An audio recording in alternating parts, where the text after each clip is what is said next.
Well, it's Sunday, July 5. Welcome to the TLP. Welcome to Champ Chat. We've got in some serious experts today. Look forward to the show. Let's get it going.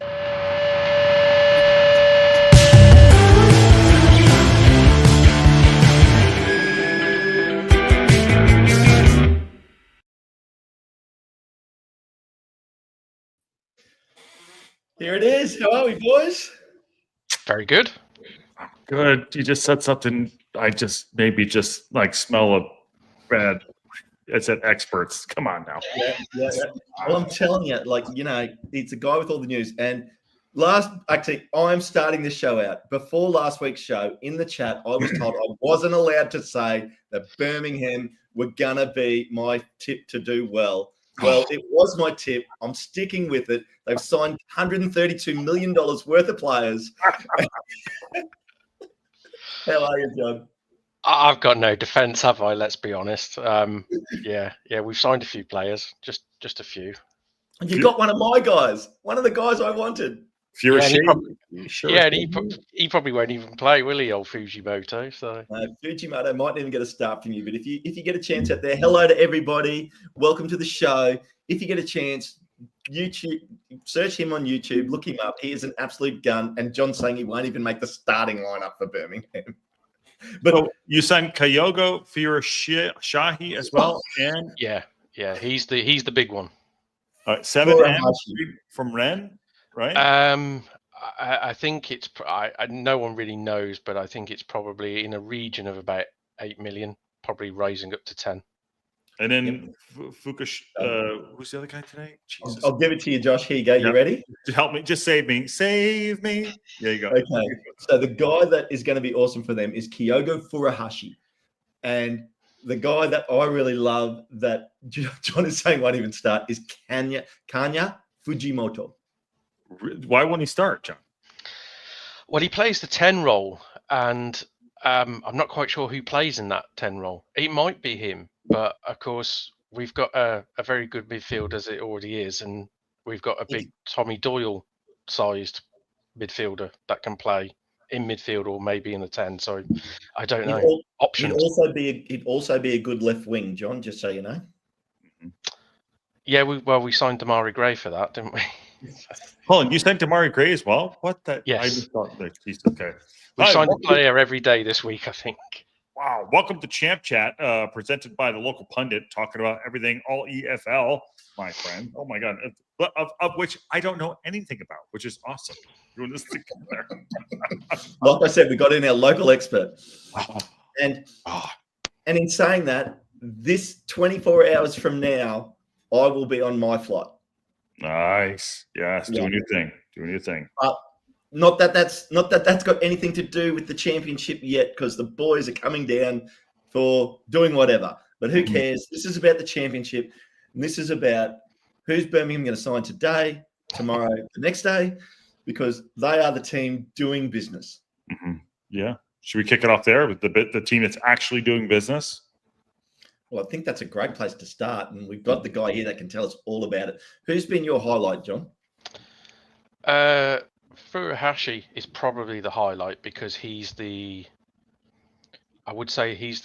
goal scorer. He's the one that is probably been brought in to play that number 9 role. I know a lot of people kind of question where Stansfield will fit in, but you don't spend 8 million, let's say, on a 30-year-old striker if you're not going to play him. He's going to go straight in the side. He's the one I'm probably very excited about, but there is a huge question mark. Can he rediscover his form that he showed at Celtic a few seasons back? The one which probably will get a lot of traction is probably Tommy Doyle. Tommy Doyle is a quality operator, and he's been proven at Premier League level and also Championship level with Sheffield United a few seasons back. So he's probably he's an excitable one, which is, you would like to say, is a sure bet if you could ever get as close to saying a sure bet on the player. But yeah, he's well, on Furuhashi, we'll go back to him in a second. He played basically 4 seasons at Celtic, 167 games for 86 goals. Gee. Yeah. Yeah, he's a scoring machine. And did you see his promo video for Birmingham, John? Yes, yeah, I did. And they said, "Oh, what do you hope to bring to the club?" And look, his English is not very good, obviously, but they said, "What do you hope to bring?" Mine or yours? Hey, Neither is mine or yours. Yeah. Neither are most Birmingham fans. Let's be honest. Come on. He literally looked at the camera and just went, "Goals." Get fucked. No way. Yep. He did. He absolutely did.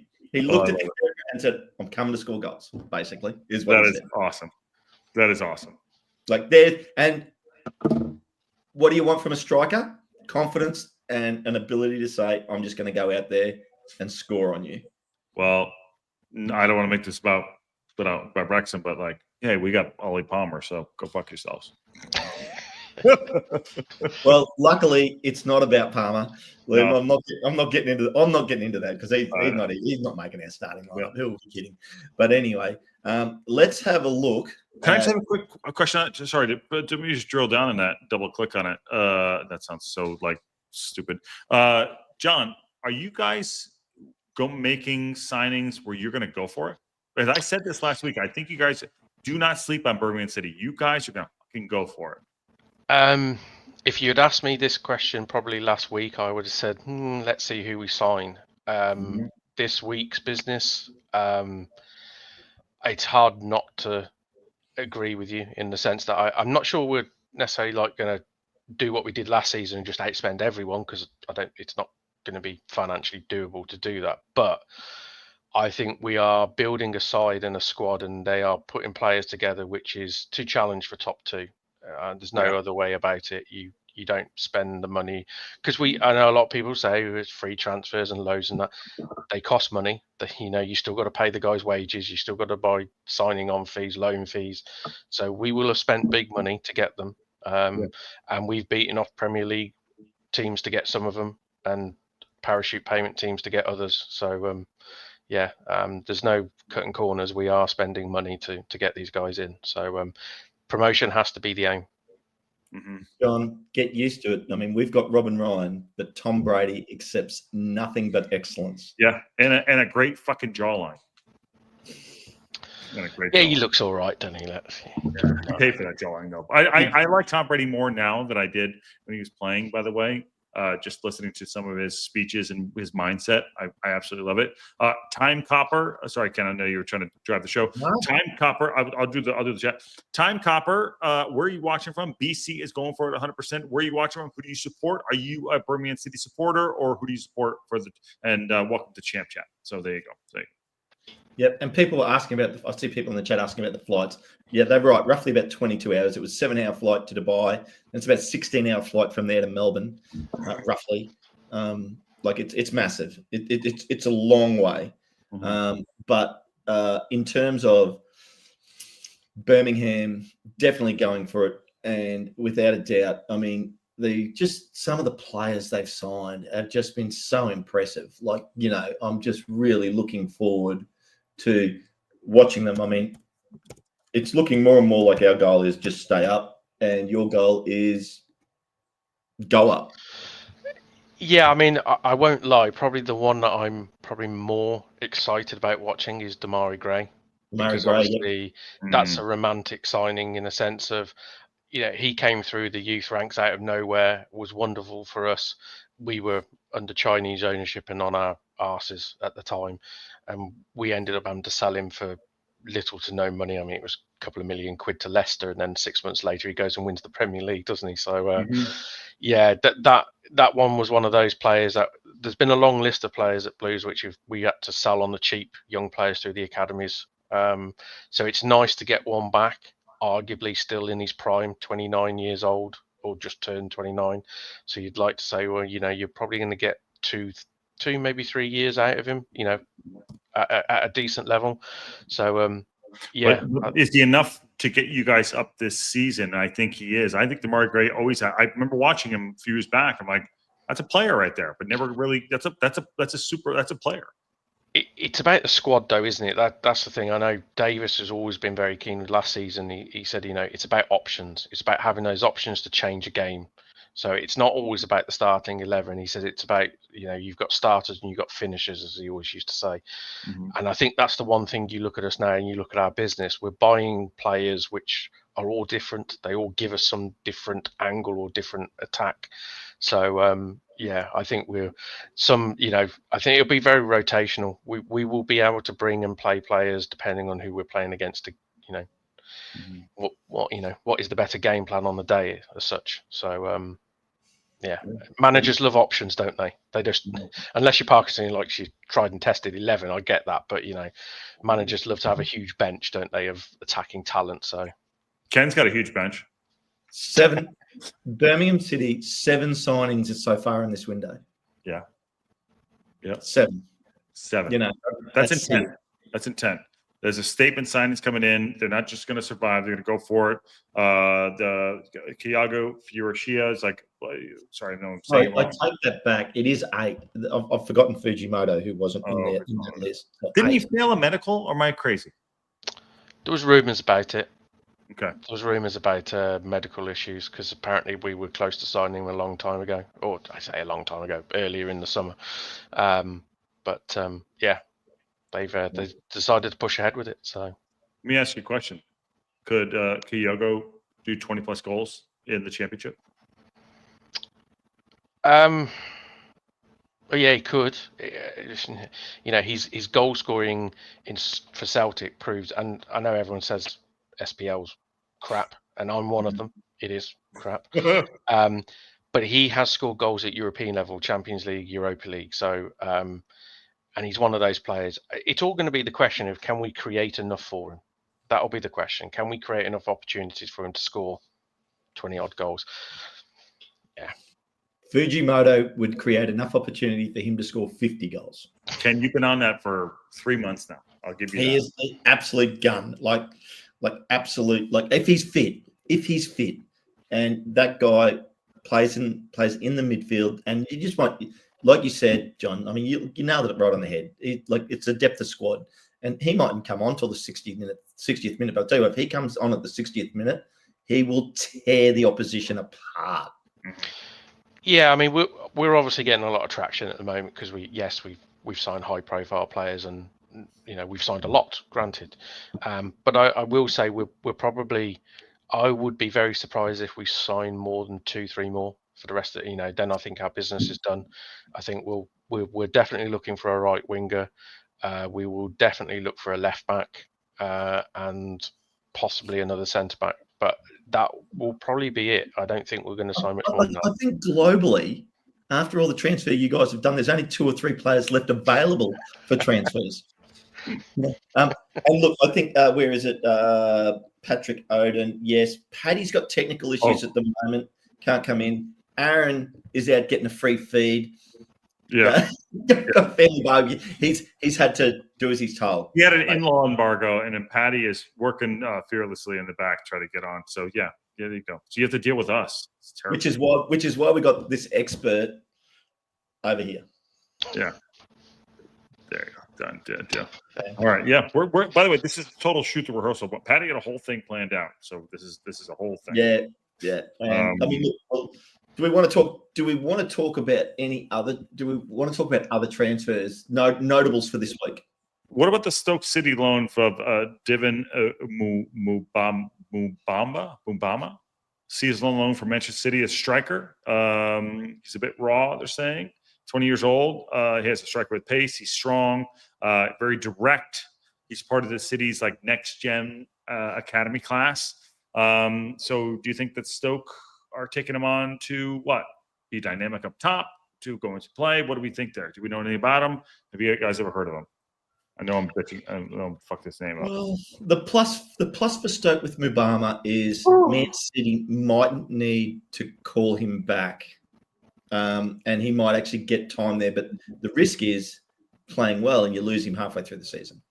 Yeah. Oh my God. I think I see a background. I think I see Paddy. And if you're right, Paddy, jump in whenever you want. But he has had serious technical issues. You just jump in when you're ready. Do we know anything about him? Is he a rotation guy coming off the bench? He's 20 years old. He's not. No, he's not. He's not. Yeah. I don't know. I don't know an awful lot about him. I mean, Mark Robbins being manager of Stoke, you would anticipate him to be a physical but mobile striker who will, they're not going to play long ball, for instance. They're going to create chances.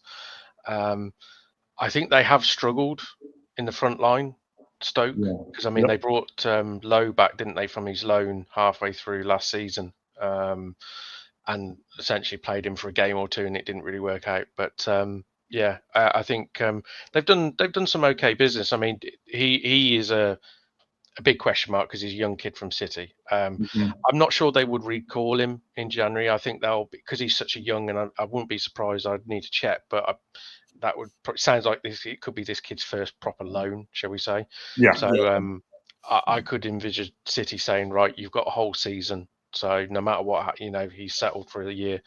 I do like Sorba Thomas, who they brought in earlier in the window, Stoke. I have to say, I've always liked him as a midfielder in the Championship. Wonderful delivery of a dead ball. Creates an awful lot of chances. I know he's been. Mubama, John, was at the West Ham Academy. Yep. Started as a 14-year-old, and he scored 43 goals in 4 years for the under-18s. Then 1 goal in the under-23s. Then in the academy, 22 goals in 35 games. Then he got recruited by Man City, and he scored 17 goals in 13 games for the Man City academy. Academies. I'm scarred with players that come through academies and score loads. I mean, we've had so many over the years which have scored 20, 30 goals in seasons, and we all get excited. You think, oh yeah, he's ready to, and they end up playing for Tamworth. It's just they get to that age, they get to the early 20s, and they don't go any further. We've all seen those guys or gals that are like freak shows at 12, 13, 14, 15, and everyone catches up to them. They're like, oh shit, I get it. Yeah. The thing is with young players, and this is going to sound harsh to young players, but if you're at the age of 18, between 18 and 20, let's say, and you're still like academies and those sort of under 21s, I question where are you really going to make, if you're good enough at between the 18 and 20, you're playing week in, week out for somebody, whether it be on loan in the Championship or wherever, unless you're a superstar, you're not going to play regularly in the Premier League. But you'd say if you're really good between the age group of 18 and 20, you're probably going to be on loan at a Championship club playing most games. So I think the best place for a young player to be is to play in the Championship. If you have something about you, I think the Championship. It didn't Harry Kane playing for Preston North End in the Championship? Yeah. Millwall as well. Millwall, yeah.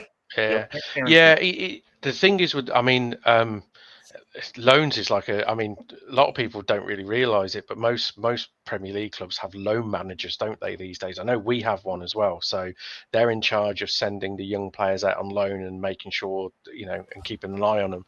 So eventually, as time goes on, it's all about, the destination for the young player. Does the club fit? Does the style of play fit? Does the manager fit? There's so much that goes into it, rather than we all kind of think, oh, he's a young lad, let's send him out and get some football. You don't really pay attention to where he goes, what he's going to do. You just think, oh, send him out to a league below, get him some football. But there's a lot more of a science that goes into it, I think.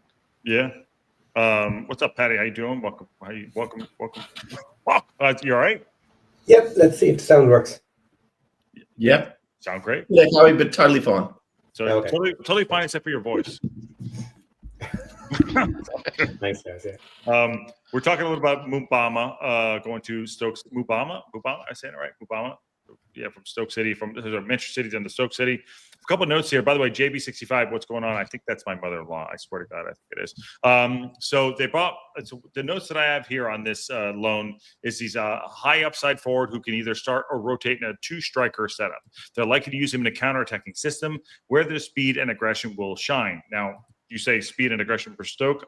I don't think that works together. If he's given minutes, maybe he can surprise the league as a very young star strikeout player. I don't know.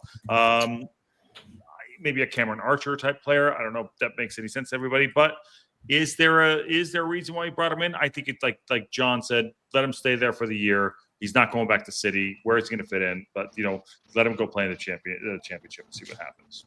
But yeah, that's my thoughts and my notes. What else?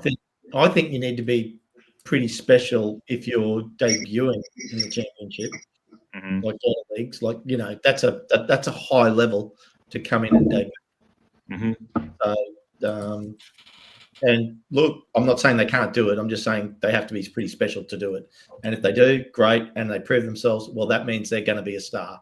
Yep. But it can go the other way. It could ruin a career. You might have been better off in League 2 or League 1. Yep. Well, it's fun stuff. It's all fun stuff. There's a lot going on. Patty, you had a full show planned, right? Is that correct? Too late now. No. Oh, is it? Hold on. Is it? Hold on. No, my graphics are gone and everything now. Oh, the graphics are all gone. Well, they've got to deal with it. Oh my God. Awesome. Well, shoot the rehearsal, right? Yeah. Awesome. Well, Paddy, what did you want? I mean, obviously we're Champ Chat today. We're covering off like signings and that at the moment. I've already given it to John about bloody Birmingham signing everybody under the sun. I was listening. What were some key points you wanted to cover today? Yeah, we were just going to go through all the teams, basically. Yep. So we'll just hit it team by team, I guess. Well, actually, that's the best comment of the day, and it's actually true. Josh's mother-in-law is a 59-year-old man, may or may not be from Canada. Completely not there. Amazing. Sorry. All right. Yeah. That's awesome. Well, Paddy, any signature, any signings for you that have stood out then that in this last week? Yes. Birmingham. Not Birmingham. Not Birmingham. No, we've covered Birmingham. Okay, so Coventry City. They've only signed 2 with one of major note. So firstly, they had Miguel Angel Brau, free transfer from Granada. So that's a little bit of a shot in the dark. But who I was actually looking at was kind of Kessler Hayden. And we spoke about him previously when we were just guessing at some players that would be interesting. And he's 22 years of age, and he can play everywhere, according to PopMob. We mentioned this before. So he's left wing, left mid, left wing back, centre back, right wing back, right mid, right wing. As a 22-year-old. So I guess he hasn't figured out his best spot yet. But would have been an excellent utility player for us. But he's one to watch. I'll be interested to see how he does this season. How much do Coventry use him? Does he get a starting spot all season? Do they figure out where he might be best? Or at least best for them. You know anything about this player? John, you know about him? Yeah, well, he came from our neighbours, didn't he? So he's been on loan in the Championship last couple of seasons.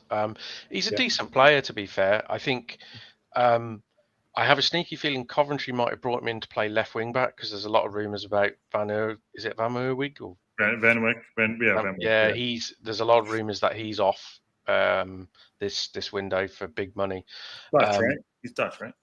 Yeah, Dutch. Yeah. He played in the under-21 Euros recently. So, but no, I mean, I've seen a fair amount of Kessler Hayden. I've always thought he actually played his best football at right wing back. Personally, that's where I thought he was at his best. But he is your typical, I would say, modern day fullback / wing back. He's decent going forward. He's okay defensively, but he has got an engine on him. He keeps on going all day long, and he's decent pace wise as well. So it pains me to say he's a decent player from our neighbours.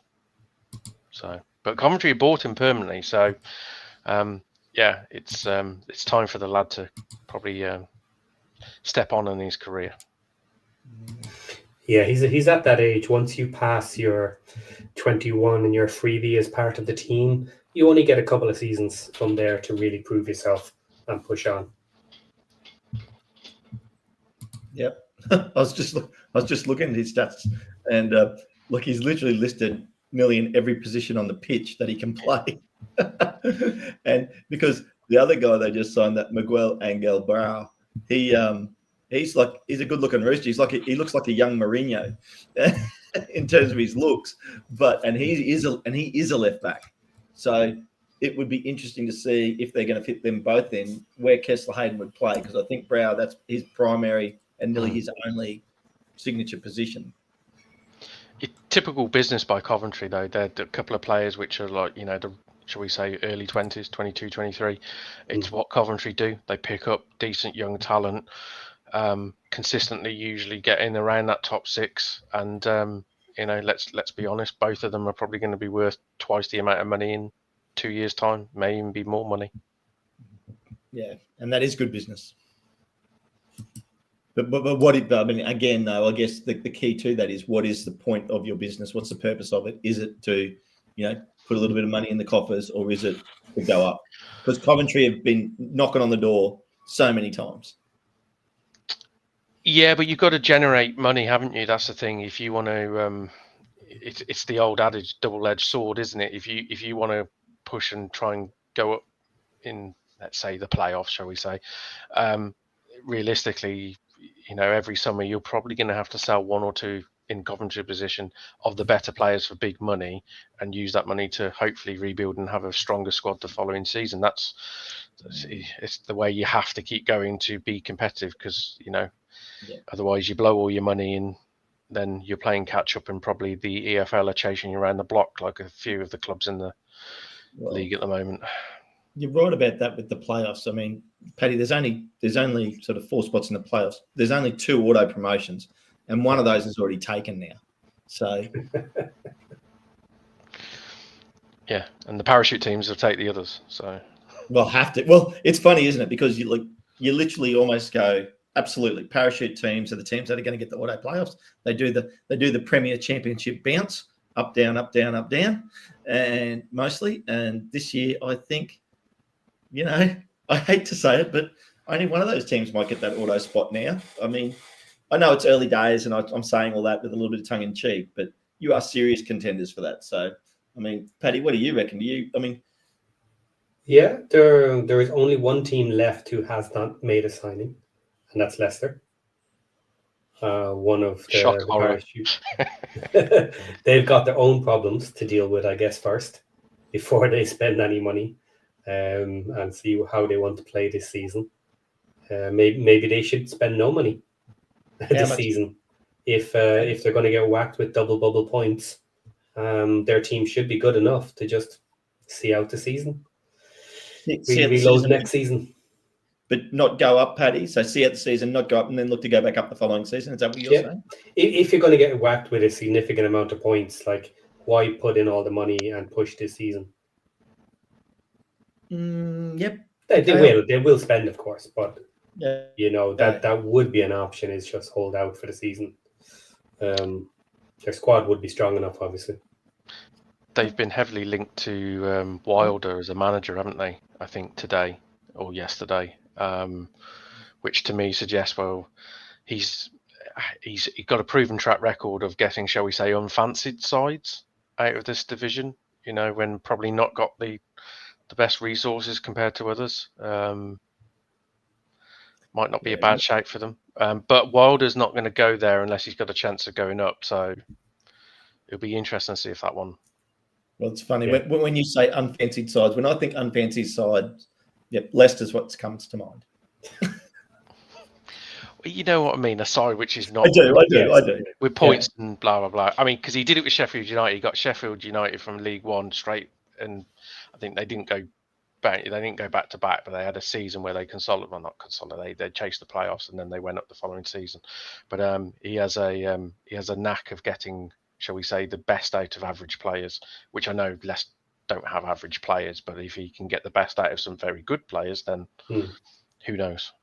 Yeah, I don't want Wilder going to Leicester. No, they've enough positives. they need a few more negatives. Push them down a little bit in the league. We could send him a couple of players, Paddy. To make them worse. Yeah. Just don't expect any money for them. Well, there's a couple we'd give him for free, yeah. Give him over on a free, John. That's a great call. And I'm not going to name any names. Yeah. As long as we get a couple of loans from you guys. You're gonna have too many. Well, your guys are going to get bloody splinters in their backsides. A few of your guys.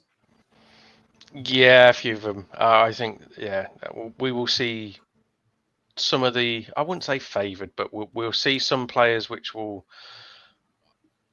be a bit sad to see them go because, you kind of thought on the journey and all that, but it's the price you pay. If they are going to go for it like they are going, unfortunately, there's always going to be losers, isn't there, in the squad? You move through leagues. That's the nature of the business. And even if you're not moving through leagues, because sometimes if you're not moving through leagues, you've got to rotate your squad because they're not getting the job done that you want done. Well, as they always say about the Championship, if you stood still, you're going backwards. Yeah. Well, definitely managers because, how many transfers? How many got sacked?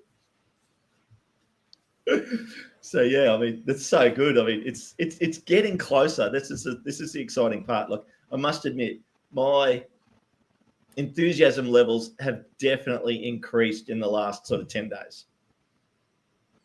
You can feel it, like the energy of the season starting to come. 26 days away, aren't we? I think I saw online earlier. Yep. To the first game. So yeah, round the corner. Very, very exciting. Paddy, anyone else you'd like to cover off on in terms of players you got that you're loving?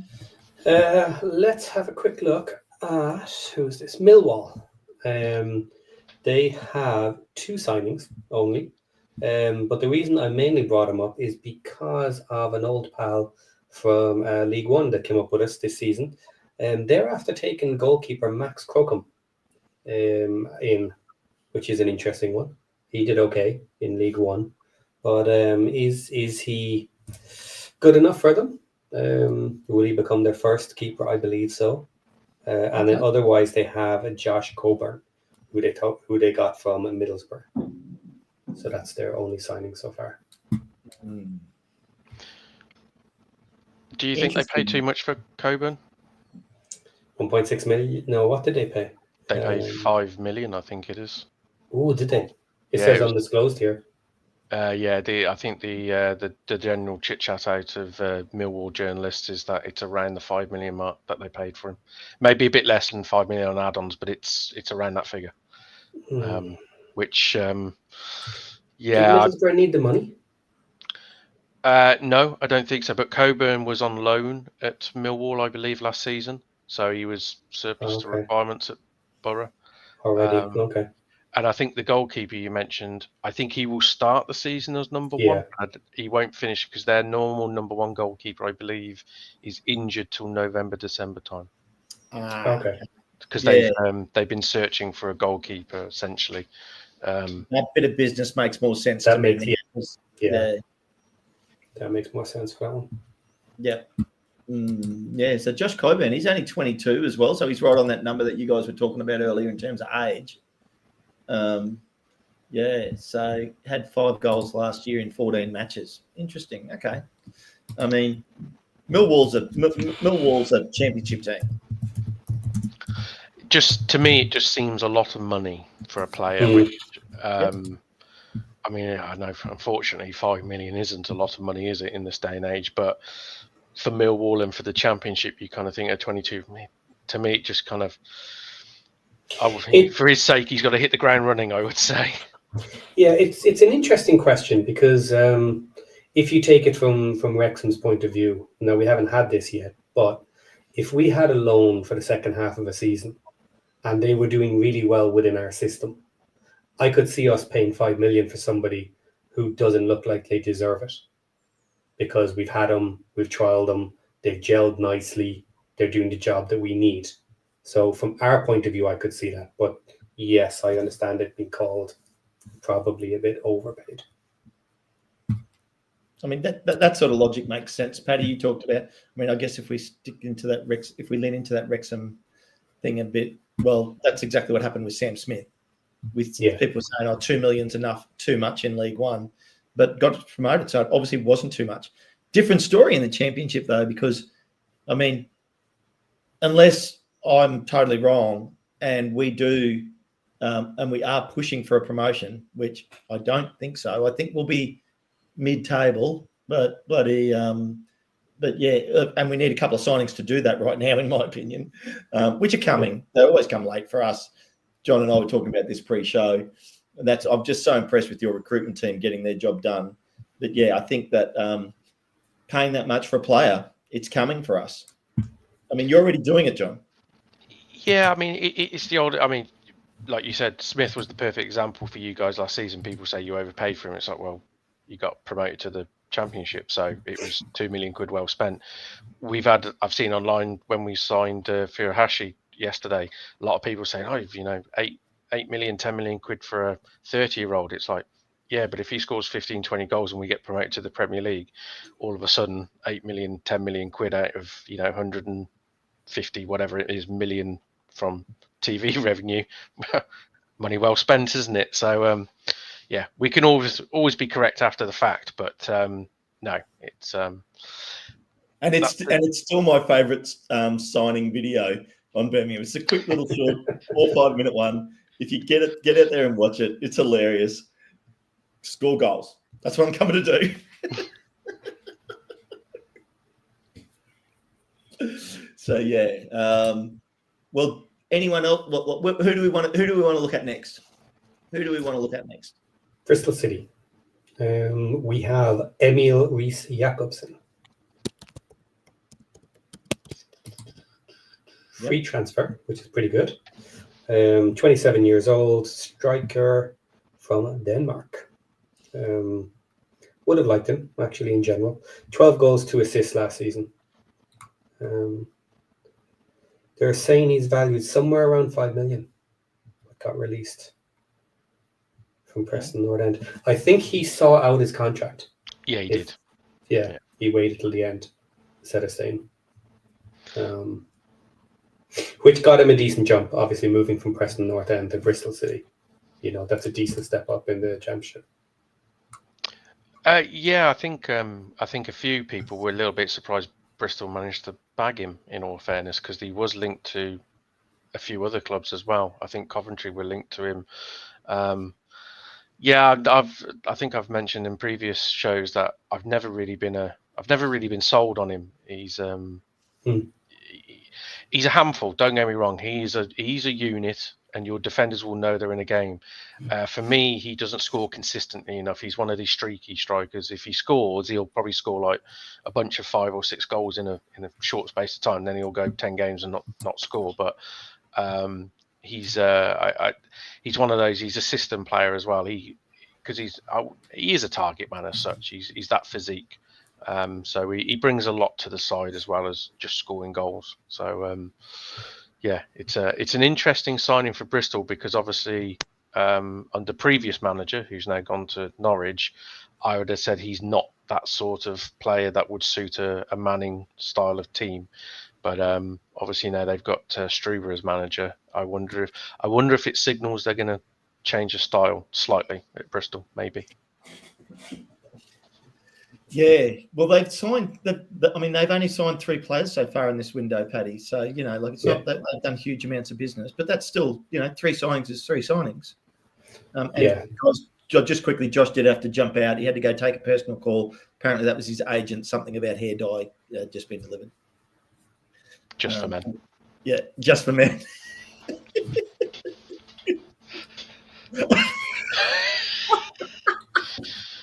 And I love the fact that he came in to say something and he didn't have his speaker on. But anyway, yeah. So I mean, when I say only, they've only signed 3 players, but still, you add 2 more to that, and that's a decent transfer window. Can be, yeah. So I mean, Adam Randall and Yu Hirakawa. are the other two players that they've signed. Yeah, and Randall's an interesting one. from Plymouth. Yeah, I'm going to say he was meant to be or considered one of the better Plymouth players. A good age, I suppose. I'm always wary of defensive midfielders. It's one of those positions where you just think, well, there's plenty of defensive midfielders around, but finding a good one is strangely tough. But yeah, it'd be interesting where he fits into that midfield, really. It's like when I saw it, I kind of thought originally decent squad player, but now I'm kind of questioning, will he actually play a lot of games? I don't know.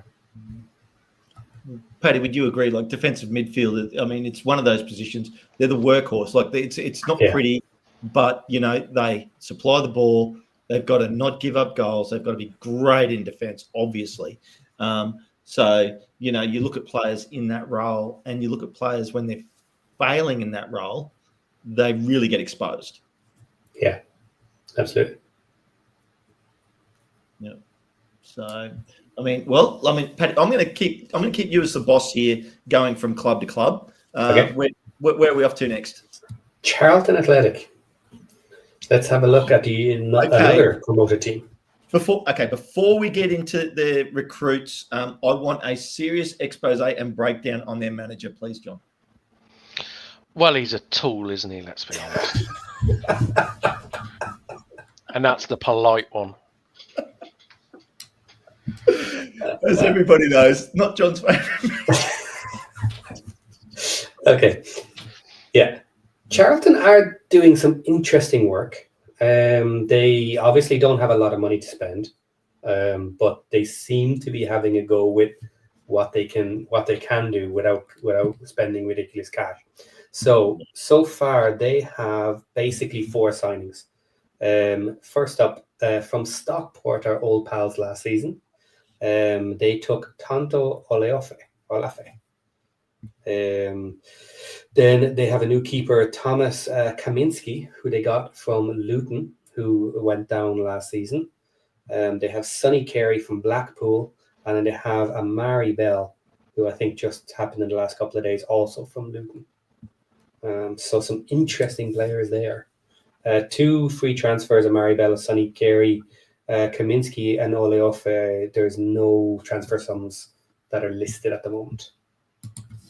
Is there any news on the loan players they got last year, Tom McIntyre and Alex Gilbert, whether they're still going to be around? Because Alex Gilbert was from Borough and Tom McIntyre was from Portsmouth. So I could possibly see Alex Gilbert still being there, but Tom McIntyre, I would imagine Portsmouth wouldn't give him to Charlton at this level now. I could be wrong. Nothing come up yet. No. But okay, so what do you think of those signings then, Paddy? Goalkeeper is interesting. They needed someone better than they had. There's only so much you can do. There's only so much you can spend. So I actually think it's quite a good option. And as well, like obviously Luton have now gone through 2 seasons of relegations back to back. So if nothing else, he's used to fighting in every match for every point you can get. He's had lots of practice. Yeah, and Charlton are certainly going to be in around that relegation zone. We know it's probably going to go to the last at least 4 or 5 matches before people might be comfortable that they can escape the relegation zone. So they are certainly going to be close enough for a long period. So they will want to be scraping for every draw that they can get throughout the season just to bump up those points. So from that point of view, I don't think he's going to be a keeper that's going to drop the head. When goals are going past him, he's well used to it, I'm sure. And I would expect their team to be looking at that too.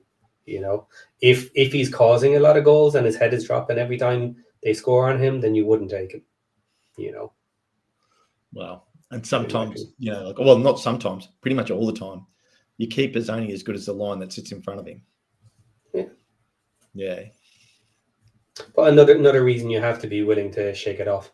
When goals are going in, you still have to save everyone you can to give them a chance, to give them a shot at coming back, especially early in the match. Not letting in early goals and keeping it as low as possible to sneak those 1-0 wins. Yep. Kaminsky's the one. Pains me to say it because it's Nathan Jones and John, but a couple of seasons back, he was the best keeper in the Championship by a distance. He is a top operator. If he regains his form, I mean, he didn't play badly for Luton last season either, to be honest. But I remember him in his Blackburn days as well. He's a top goalkeeper. So I'm a little bit surprised I'm sure it's the Nathan Jones factor, sadly, that's got him. Otherwise, I'm amazed he's gone to a Charlton. And obviously, being a Birmingham fan, I know Amari Bell because he came through our youth academy. Never particularly rated him, but he's a player Jones had at Luton, and he trusts him. So that's why he signed him. That's fair. Yeah, that's fair. Look, I mean, will we move on, Paddy? Yes. So next up, then we will do QPR. Let me just pull up there because I wasn't ready. Yep. Well, here's a team that is. I think we're a bit torn on where we think they'll end up in the season. I mean, my gut feeling was, somewhere around 8th to 12th. I mean, I don't know. Where were you guys sort of thinking with these guys prior to? And I mean, we're talking about 16. Yeah. Okay. You're a bit lower, John. I'm pushing them down lower. Yeah. I can't even remember where I had them. I think I probably had them sort of lower mid-table, possibly. I think I said they're one of those sides that will either be brilliant or be terrible. But I like their business, to be honest. I like the business they've done. So I don't think they'll be terrible, put it that way. Well, on that, into it, Paddy. What do they got for us? So the big name is Kwame Poku, who we know from last season. He's after coming up from Peterborough, technically on a free, but there will be some compensation due for it. Not that anyone really cares about that. Then we have Keely Adamson, who's come from MacArthur, whoever they are, and a free transfer, Amadou Salif Mbenge from Reading. Oh, great. That was a good effort, Paddy. Well done. That was a good one. Yeah. I'll try. So, yes, you're right. So you can see 4 signings there. They also got a guy from from the French League, Brest. Yes, Karamoko Dembele. Yep. Sorry. Karamoko Dembele is there as well.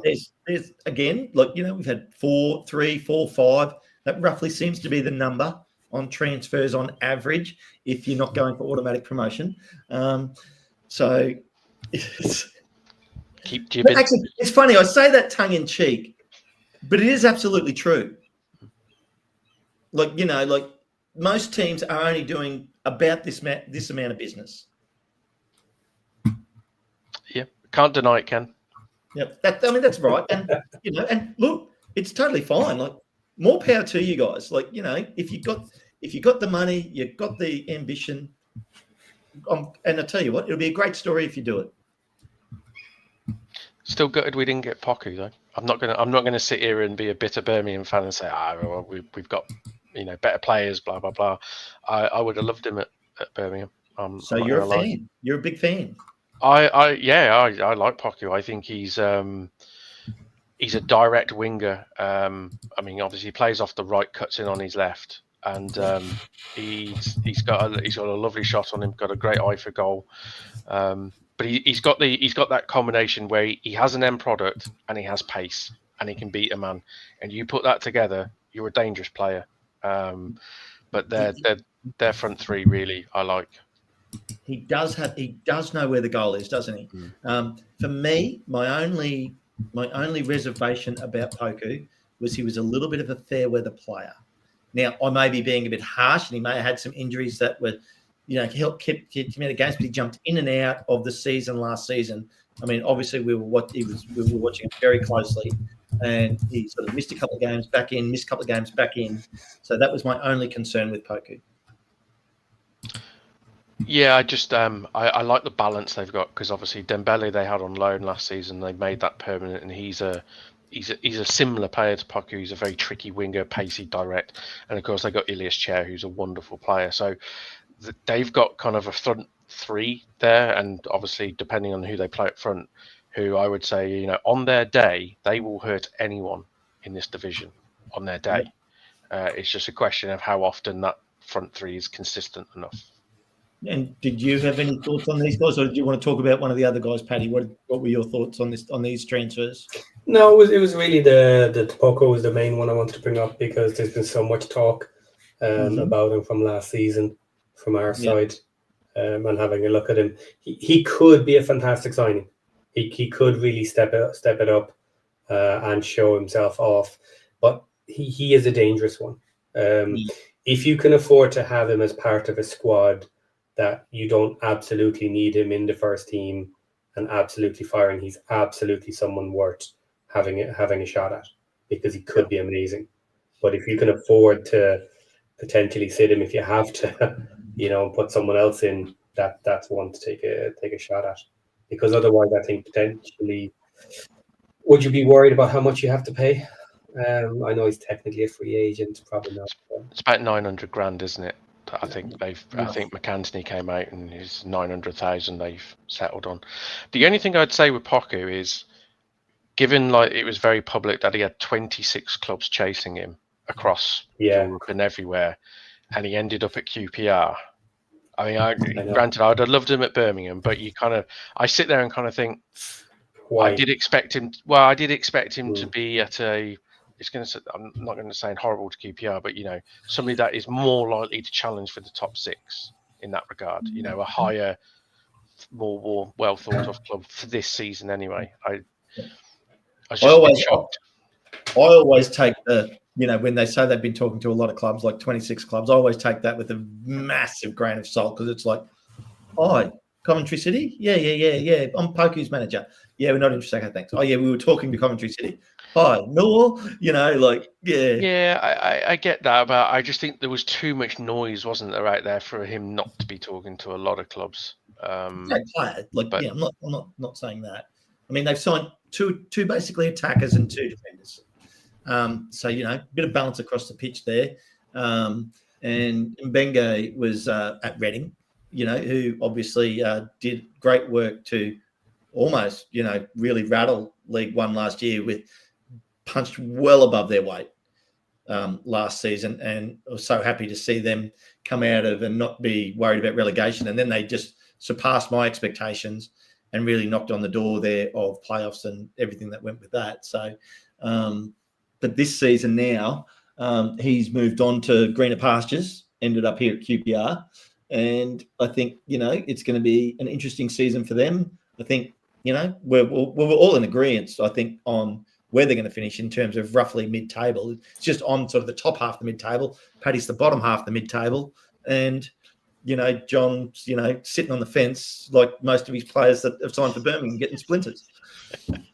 It's an interesting one for Poku, because, like you mentioned, so many teams after him. Why did he not get something better?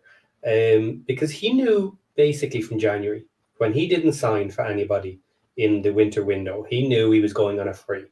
Everybody knew he was going on a free, and everybody knew he was looking for a new home as well. Which makes him more attractive, Paddy.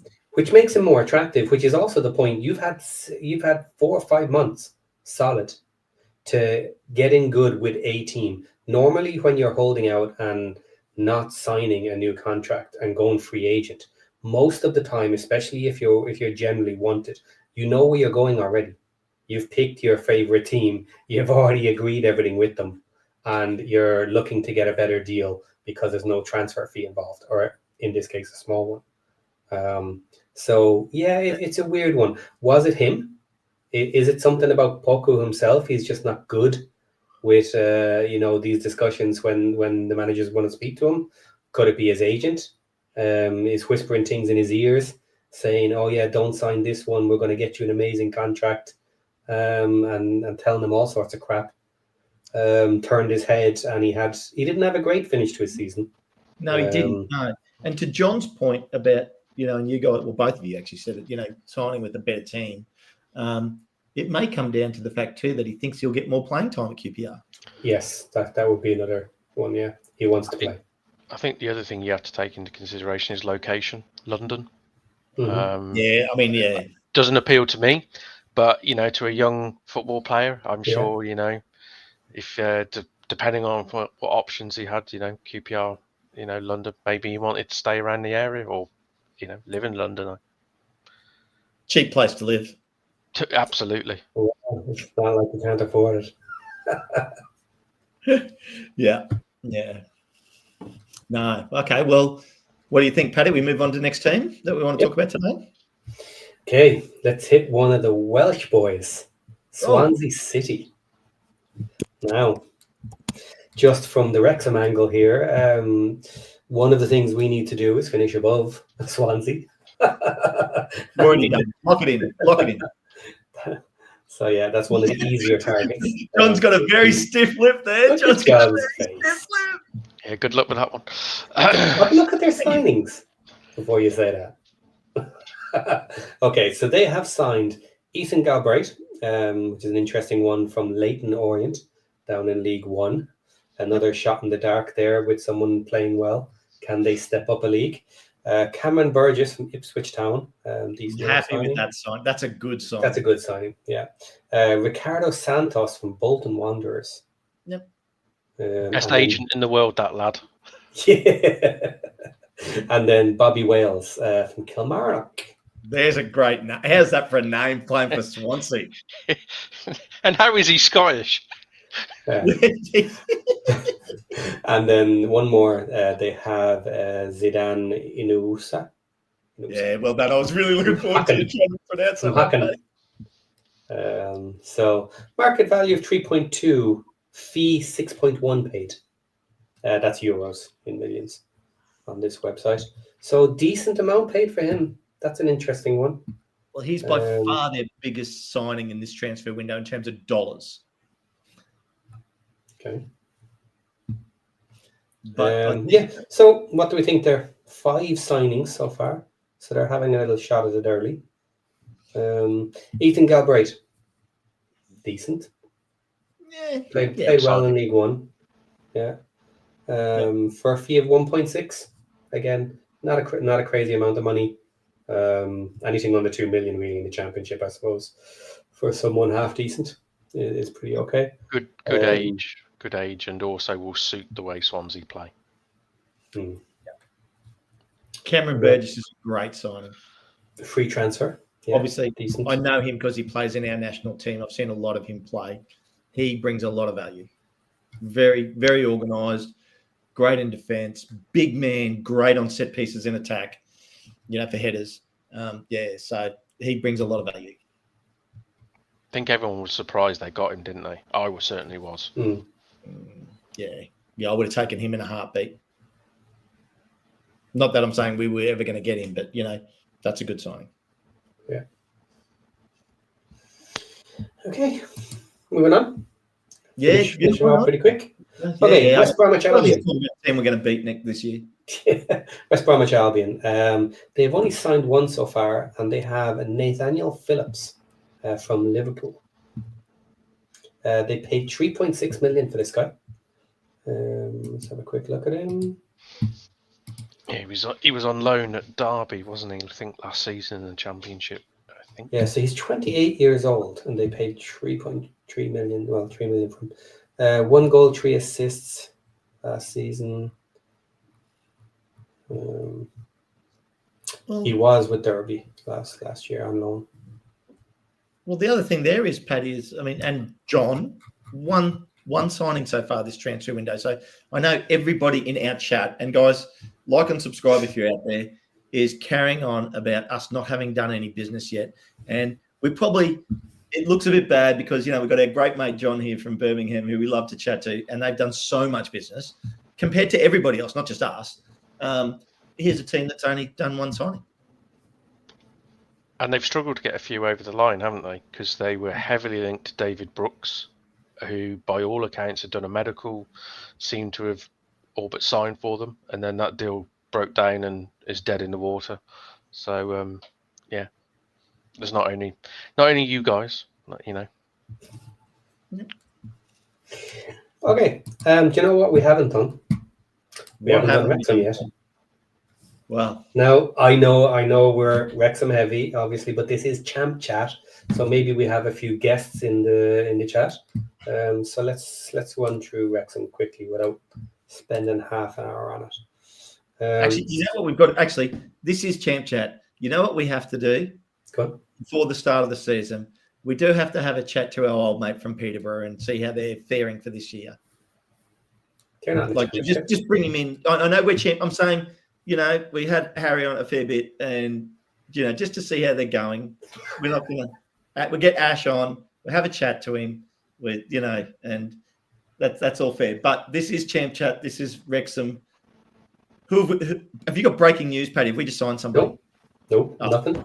Thought we might have got a student. Look, we just have to go through it for those people who may not know what we signed. You know. Very cool. So, Ken, off you go. Well, you know who we have. Yeah, we signed a keeper, Denny Ward, on a free transfer from Leicester. So you know that was I think that's a great signing. Luke McNicholas is gone now. He's officially been signed by FGR. So Forest Green Rovers have picked him up. So we now have AO, Burton, and Denny Ward. And there's been a lot of debate over who's going to be the starting keeper, who's going to be. I think AO will be the starter. Who's going to be number one in the washout? Let's see. Time will tell. And the other signing we've done in this window has been Ryan Hardy. So, you know, we've signed a striker.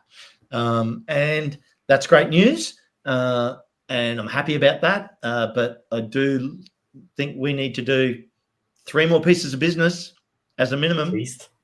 At least. That's not even a lot. My goal before the start of the transfer window was 6 to 8. No, I'd say 8. Yeah, we signed 8. We signed 8 last year. Yep. It's surprising when you actually go back and start reading and checking how many there were. There was actually 8 last year. And this is where I pay credit to Birmingham's recruitment team for getting all their business done where we haven't yet. And that's just the way Parky operates. And is that right for this year in the Championship? John and I were talking about that as compared to League One. This is John's take on it. He thinks we're a bit late to the party. Would I be fair in saying that, John? I'm a little bit surprised you haven't got more done, if I'm being honest. I think it's a well-known fact you guys need a bit of a, I wouldn't say a rebuild, but you certainly need to add championship quality to that squad, shall we say. And I would say out of anyone that's come up, Charlton, you see, Charlton have done exactly what I kind of half expected you guys to do, was sign a couple of decent championship players. I mean, Ryan Hardy, you could argue, is one of them. I have to disagree with Ken. Ward, I don't get the signing in the slightest. Purely on the basis that if you're signing a player, he's got a challenge for the number 1 shirt, and he won't. So what's the point? But yeah, I just given you guys have got a budget and you know the feel good factor and everything, I expected you to have a few more through the door, shall we say, around about now.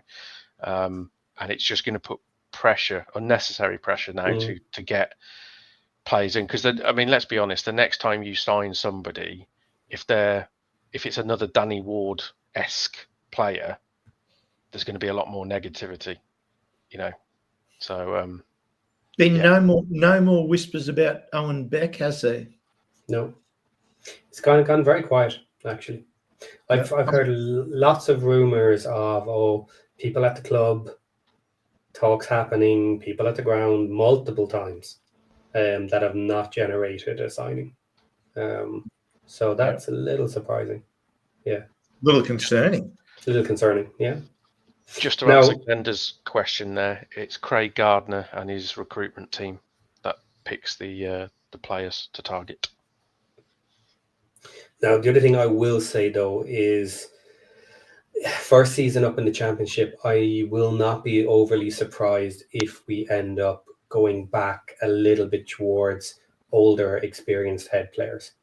And the idea of Parky picking up essentially free agents or people being allowed to go to clear up space from the Prem or one season left or whatever, we will pick up players at that point, certainly. Now, they likely will be a bit older. Don't think Parky has an issue with that. First season in the Championship, I don't have a problem with it. I would prefer him to stay younger. We've all said we need to push a little bit younger, but for this first season, that's likely what's going to happen there. I'm surprised myself. I expected 3-4 by now. Well, Can I ask sorry, you guys a question? Because obviously, from what I can pick up, Parky's very much, I wouldn't say set in his ways, but he likes to pick the side, so like the team that finished the end of last season is most likely going to be given the chance, or he's not one to sort of chuck new players straight in from the off. He'll start most. Yeah. Do you have a bit of a concern that if you do get players late in the window, that he does start the season with the side predominantly that finished League One, and does that put a fear for the start of the season in that regard? I suppose yes. However, Parky also likes to keep an extra spot if he can. And I wouldn't be surprised at all if we had our first couple of matches. If our guys prove themselves, everybody's going to be that little bit happier. If they don't and we start badly, I can see them adding an extra 1 or 2 players immediately. If we get bad results in the first 2-3. Yeah. I mean, and my answer to your question is, John, yes, is the same as Paddy. We've Southampton away, Hull at home, West Brom home, Sheffield Wednesday home, then Millwall away, which is, that's the first 5, which is, to be fair, it's pretty average start to the season. Like we've got a full range of teams there, in my opinion. Like, it's not like we're playing all the top. We're playing, obviously, Southampton, top team.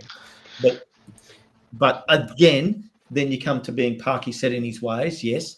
Obviously, the players are going to be keen to prove that they're good enough to play at this league, no doubt. I'm so happy that I'm going to actually get to see these first 2 matches and see how they play, like in terms of the formation, who he's giving minutes, because obviously there'll be high rotation, and who shines and who doesn't.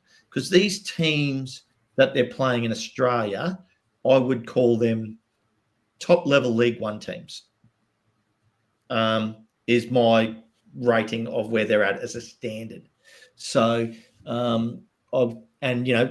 they're also in their off-season. So how are they going to play? So it's not, exhibition football's not the right thing to say, but it is definitely, people don't tackle as hard, and it's going to be interesting to see how they go.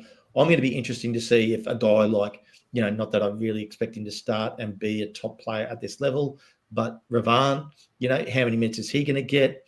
Harry Ashfield is on the tour. What sort of minutes is he going to get? How do they stack up against a Macca, against a Dobbo, against, like in their relative positions? How do they stack up level-wise? And are they going to be options?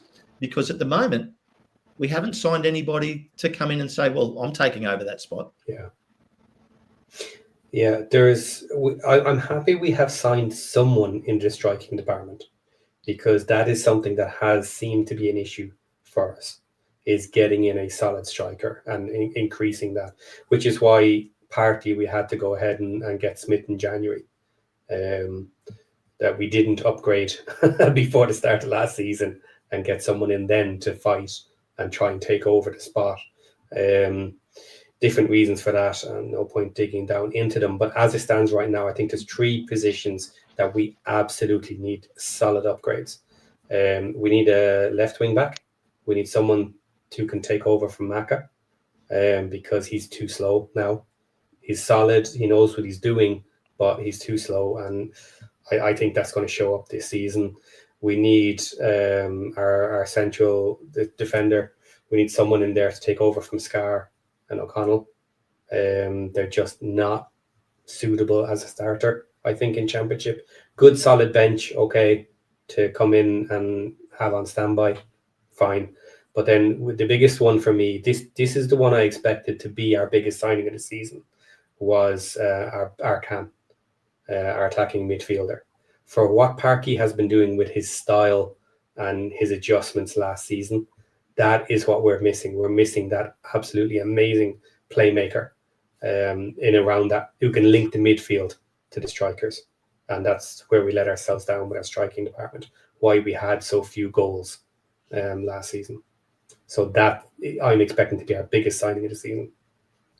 We were screaming out for that type of player. Yeah. So, yeah, John, did that answer your question well enough for you? We didn't dodge it? No.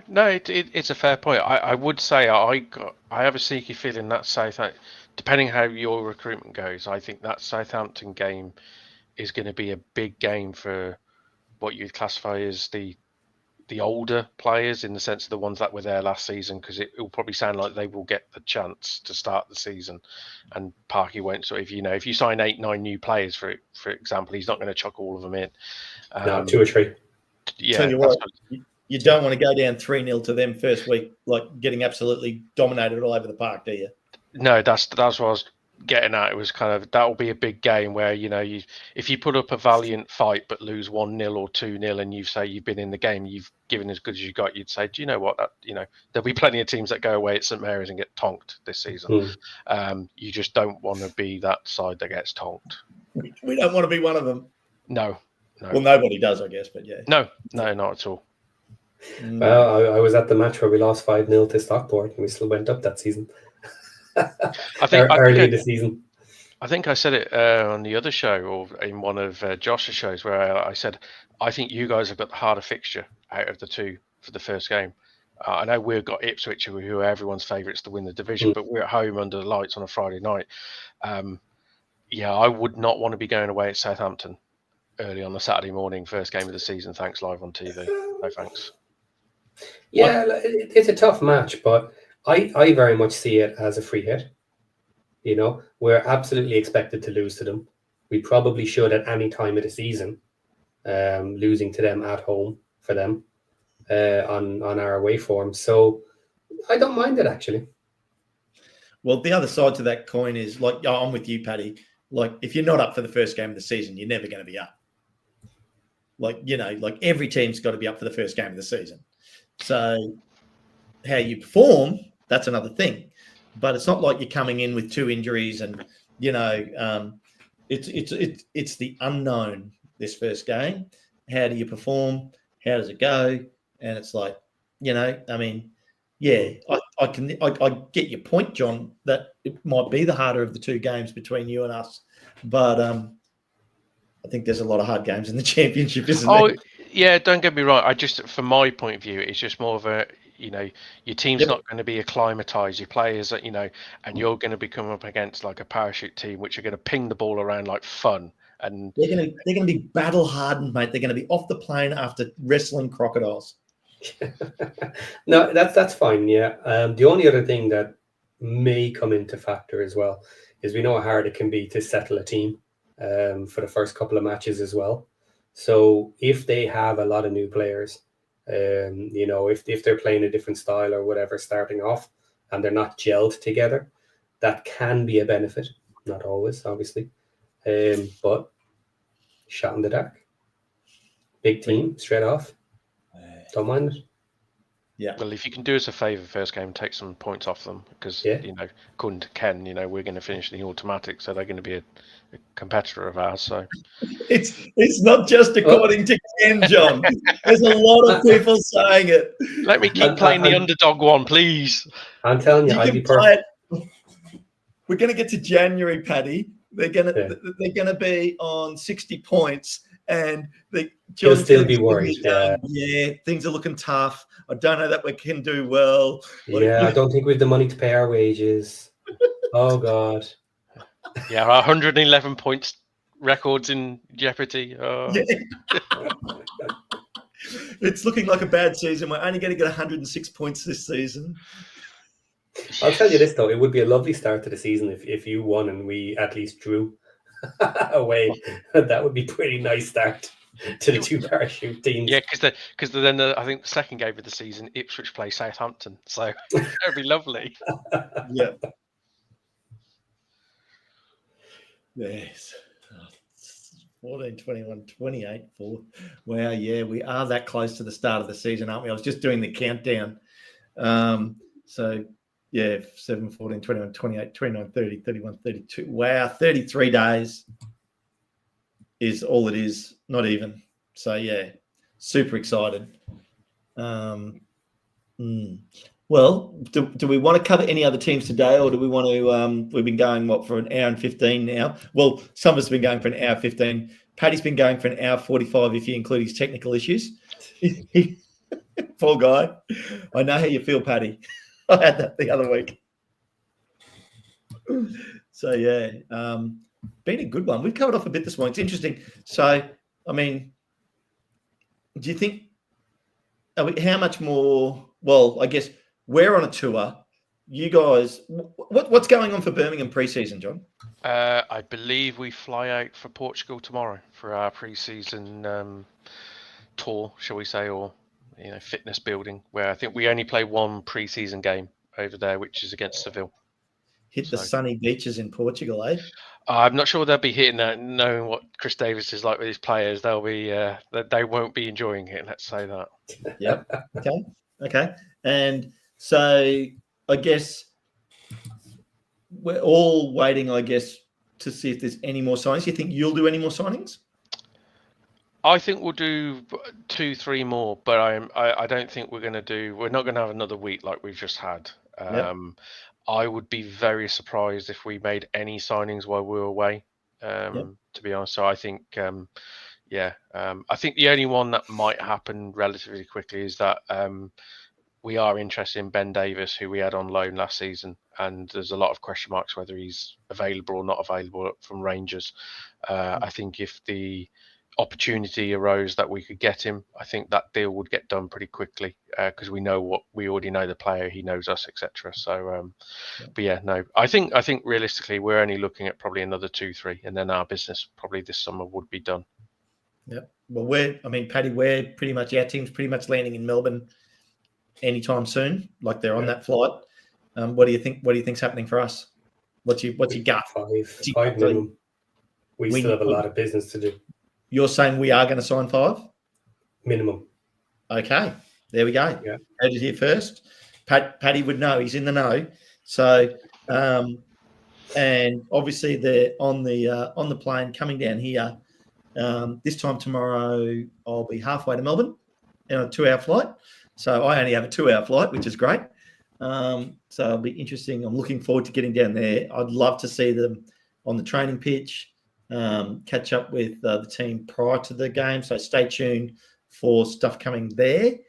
I guess we'll have a daily show from Josh tomorrow. Yeah, expect so. And we're working our way through the table. Come for Thursday's members only show. Members only.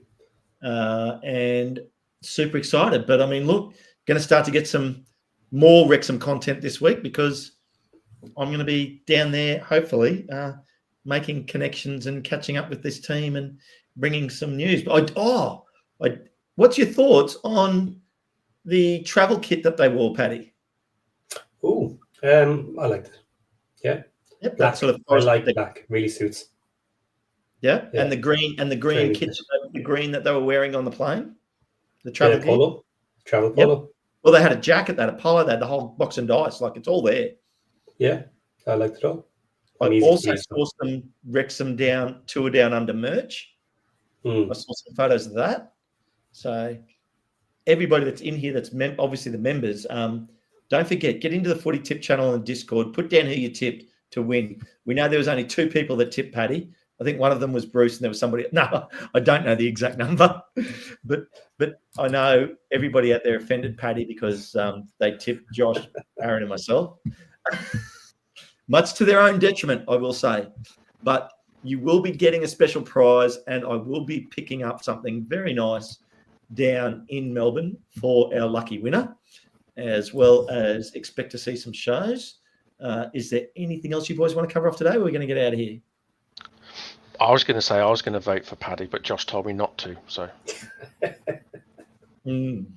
that's a fair call. Actually, I think we could have in the footy tipping comp this year, Paddy, we could have a couple of heavyweights. We could have you and John tipping against each other.